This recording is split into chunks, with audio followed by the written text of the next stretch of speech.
Bismillahirrahmanirrahim. Di antara nikmat yang sering kita nggak sadari itu adalah nikmat Allah menyelamatkan kita dari banyak kerugian.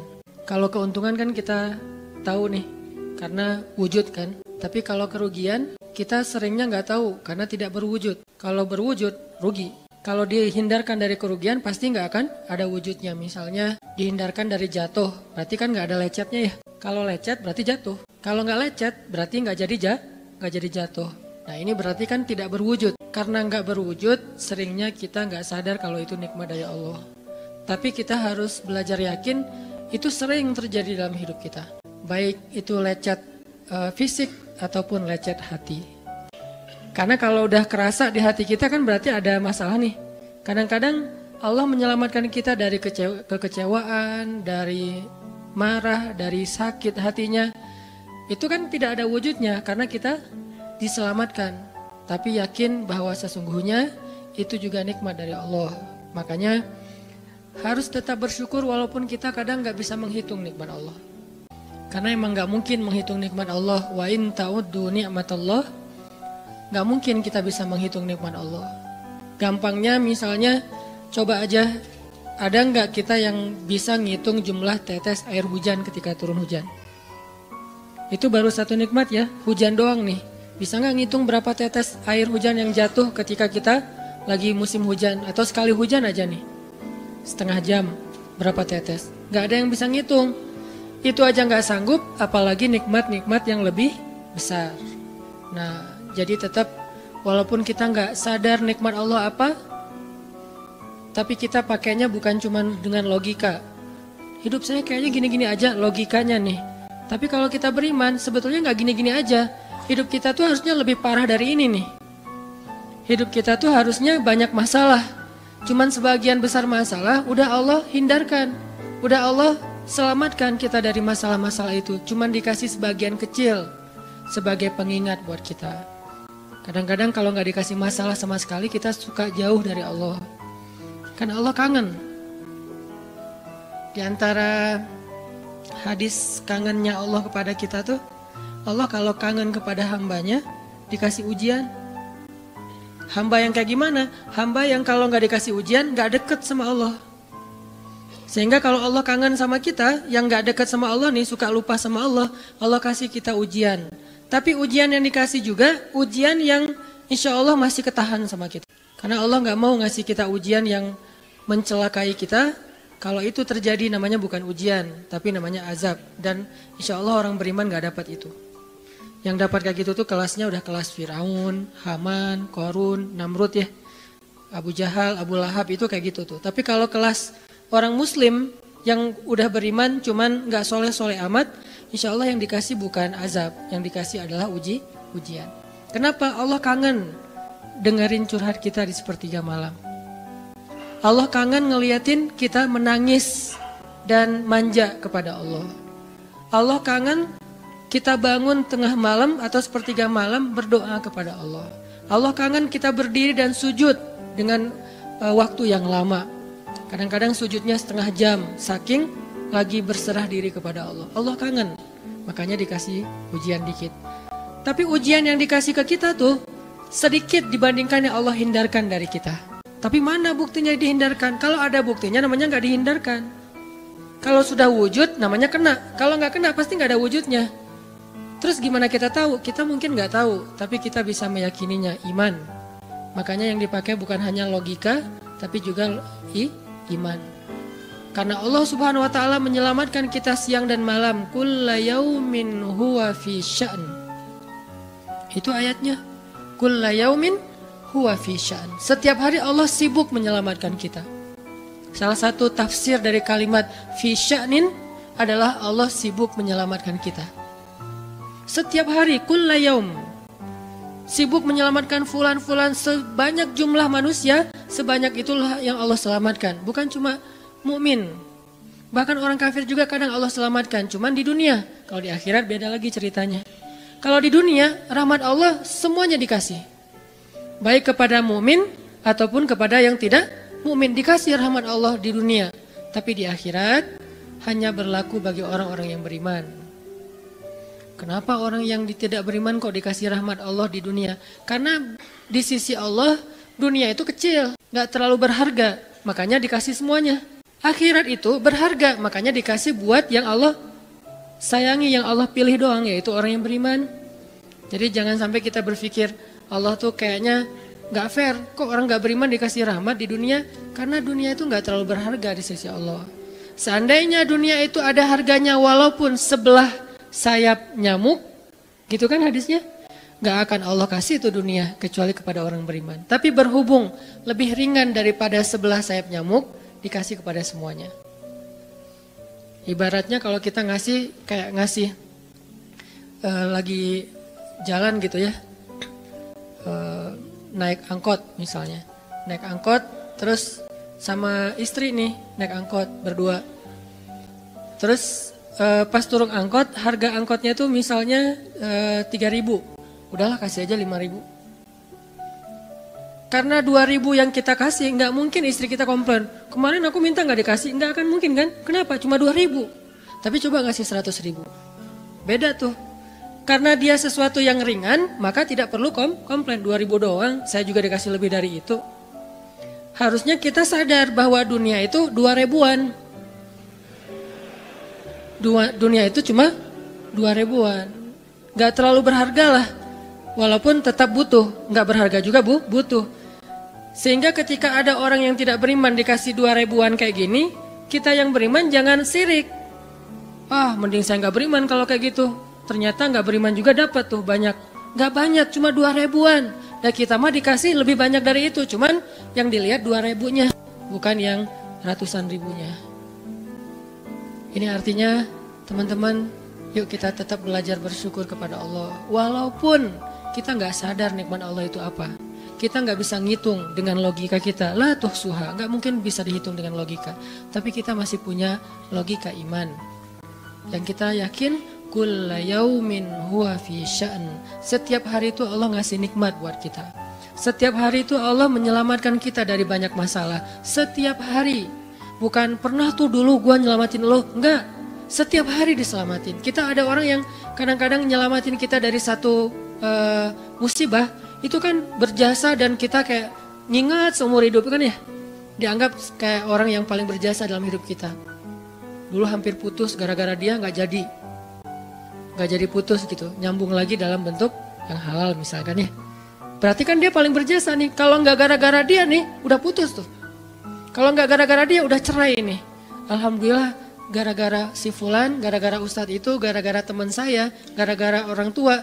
Kita yang tadinya hampir bercerai, gak jadi bercerai kan dia berarti berjasa banget dalam hidup kita. Menyelamatkan rumah tangga. Allah menyelamatkan kita dari yang kayak gitu-gituan tuh kulla yaum, setiap hari. Kalau yang belum menikah, setiap hari Allah menyelamatkan kita dari zina. Apalagi kita hidup di zaman fitnah. Apalagi kita hidup di kota besar kayak di Bandung. Yang fitnahnya mungkin lebih besar daripada di desa. Dengan mudah kita bisa terjerumus ke dalam dunia-dunia yang kayak gituan. Mudah banget. Tapi setiap hari diselamatin. Besok diselamatin lagi, lusa diselamatin. Walaupun seringkali Allah pengen nyelamatin kita, kitanya aja yang kekeh gak mau diselamatin. Udah jatuh, Allah selamatkan dari apa? Dari makin terpuruk. Kadang-kadang kan jatuh ketiban tangga nih. Jatuh doang gak ketiban tangga. Allah selamatkan. Kalau gak diselamatkan 100%, minimal diselamatkan sebagiannya. Supaya kita gak benar-benar hancur. Itu sering. Yang pernah merasakan masa-masa kelam di masa lalunya, harusnya kan ketika kita dulu kayak gitu, kita mungkin udah mati kali ya. Yang sering tawuran misalnya. Yang sering tarung di jalan, alasannya alasan sepele gitu. Kayak kemarin saya pas ke Jakarta ada acara di daerah Bintaro tuh, lagi jalan, ada tawuran pelajar. Pada bawa golok, bawa samurai, bawa celurit, segala macam. Kita agak-agak kaget karena kita platnya plat D gitu kan. Agak bahaya nih di Jakarta soalnya. Langsung kita gimana nih plat D, masa mau ditutup pakai tangan, gak mungkin kan ya, mobil. Akhirnya la haula aja. Coba bayangin, mungkin sebagian kita pernah ngalamin masa kayak gitu dan mungkin lebih parah. Yang kayak gitu-gitu mah udah jadi kayak sarapan lah. Kalau nggak makan siang. Kayak gitu-gitu, udah sering. Kenapa masih bisa selamat dan sekarang bisa duduk di masjid? Kalau bukan karena Allah menyelamatkan kita. Jadi kalau ada yang cerita ke saya tuh tentang pengalaman masa lalunya yang luar biasa kelam, saya tuh selalu bukan takjub ke dianya, takjub ke Allahnya. Bukan takjub karena dia bisa berhijrah, takjub karena Allah masih menyelamatkan dia dan menghijrahkan dia. Sehingga ketika dengar cerita kayak gitu, yang kita ucapkan adalah Masya Allah, Alhamdulillah. Bukan, wah hebat lo ya, dulu pernah bunuh orang, pernah ini, pernah semua dosa pernah gue lakuin dah. Itu gak perlu bangga, karena kalau dia gak diselamatin Allah, dulu udah celaka dengan dosa-dosa itu. Tapi karena Allah selamatkan, akhirnya dia diberi kesempatan. Bikin dosa dibiarin sama Allah. Bikin dosa dibiarin, bukan dibiarin berbuat dosa, dibiarin supaya dia kembali kepada Allah, dikasih kesempatan. Dan itu gak sehari, bertahun-tahun kan kita kayak gitu. Masih aja Allah biarin, masih Allah kasih kesempatan. Ini artinya teman-teman, benar, kulla yaumin huwa fi sya'an. Setiap hari itu Allah selalu jagain kita. Setiap hari itu Allah selalu nyelamatin kita dari banyak masalah. Kalau yang udah nikah, mungkin di hari-hari pertama atau tahun-tahun pertama nih pengalaman pernikahan ya. Ya nggak apa-apa deh. Sedikit lah ya, saya emang nggak terlalu berpengalaman. Ada yang lebih berpengalaman dari saya lah ya. Ada sedikit pengalaman. Biasanya orang yang baru nikah ujiannya itu 3 tahun pertama. Kalau dia bisa ngelewatin masa 3 tahun pertama, insya Allah agak lebih mudah ke depannya. 3 tahun pertama ini paling berat. Apalagi kalau dia nikahnya, alhamdulillah gak pacaran. Kalau pacaran kan ujiannya udah sebelum nikah udah banyak ujian ya. Pas udah nikah ya udah selesai. Bukan udah selesai ujiannya, udah gak ada yang perlu udah hambar aja. Udah plain ya. Pernah gitu Ustaz? Enggak sih. Untung ya, untung. Alhamdulillah gak pakai pacaran. Soalnya yang pacaran diputusin melulu. Jadi yang udah pacaran lama, pas udah nikah, kita mau ngapain lagi ya? Kayaknya udah semua ya. Oh iya, udah semua. Bulan madu dari dulu. Kan udah agak-agak plain gitu kan. Tapi kalau yang belum nikah, belum pacaran, nikah nih. Jadi kayak benar-benar baru pacaran. Cuman ada konsekuensi lain yang mungkin ini jadi kayak semacam ujian lah biar sabar. Masa-masa adaptasi, masa-masa saling mulai mengerti, oh ternyata kamu tuh kayak gini dan segala macam. Apalagi kalau baru nikah langsung LDRan kan berat banget tuh. Nikah LDRan, pacaran LDRan aja berat. Bener gak sih? Nggak ngaku Pacaran LDRan aja berat, apalagi nikah LDRan. Kenapa? Pacaran itu kan masih banyak pantangan. Nikah kan udah masih banyak ibadahnya. Tapi nggak boleh ibadah, coba gimana? Nggak sengsara tuh, merana kan? Harusnya boleh, tapi nggak boleh. Yang tadinya nggak boleh aja, sengsara, apalagi udah boleh. Nah ini artinya setiap hari dalam tahun-tahun pertama pernikahan kita bisa aja mengatakan, udah deh, saya talak kamu, apalagi laki-laki. Kalau nggak sabar dikit keluar kata-kata talak. Kalau udah keluar nggak bisa ditarik lagi tuh. Karena kalimat itu walaupun guyon tetap kena kan? Guyon aja kena, apalagi serius. Enggak usah, saya waktu itu lagi dikuasai amarah. Emang ada yang cerai dalam keadaan nyaman? Kita talak yuk, gitu. Enggak ada kan? Yang namanya cerai pasti marah tuh. Jadi enggak ada istilah gara-gara marah terus talaknya enggak berlaku. Enggak, maksud marah yang enggak berlaku talak itu kalau sampai hilang akal. Tapi rata-rata kita masih berakal sih walaupun marah juga. Karena ada orang yang marah tuh kemudian dia jadi kayak orang yang gila gitu gara-gara marahnya itu hilang akal. Tapi kalau masih berakal, masih mukallaf, masih bisa berpikir, ya namanya cerai nggak ada yang nggak marah. Yang namanya cerai pasti marah. Say, aku talak kamu. Nggak ada, udah talak manggilnya say. Udah gitu pakai emoticon yang love gitu. Tapi talak kan agak-agak klise ya. Nggak ada, pasti emoticonnya tuh berderai-derai atau hatinya terbelah kan gitu kan ya. Lagi rame soalnya tuh yang kayak gitu-gitu. Ini artinya bahwa yang namanya talak gak ada nyamannya. Pasti lagi marah dan tetap berlaku teman-teman. Kalau gak Allah membimbing lisan kita, mungkin hari kedua udah talak tuh. Kalau Allah gak membimbing hati kita, mungkin bulan pertama udah talak. Berarti kulla yaumin huwa fi sya'an. Sebetulnya kalau dengan logika iman, harusnya kita yakin setiap hari itu Allah pasti nyelamatin kita setiap hari. Cuman karena udah diselamatin jadi nggak ketahuan. Kalau nggak diselamatin ketahuan. tadi mau jatuh di jalan nih, naik motor nih, mau keserempet, harusnya jatuh, tapi nggak jadi keserempet, atau keserempet dikit nggak jatuh, kan kita suka lupa kalau kayak gitu kan ya. Kalau udah jatuh baru ingat, kan saya tadi udah baca Bismillah, kenapa masih jatuh, gitu kan? Tapi kalau nggak jatuh, kita lupa bahwa ternyata perjalanan kita itu dilindungi oleh Allah, sehingga kalau udah sampai bilang Alhamdulillah. Jadi banyak yang kita nggak bisa ngitung karena memang tidak terjadi. Kenapa nggak terjadi? Allah yang menyelamatkan kita. Kulla yaumin huwa fi sya'an. Sehingga tetap walaupun mungkin kita nggak ngerasain, bilang aja Alhamdulillah, Alhamdulillah setiap hari aja gitu.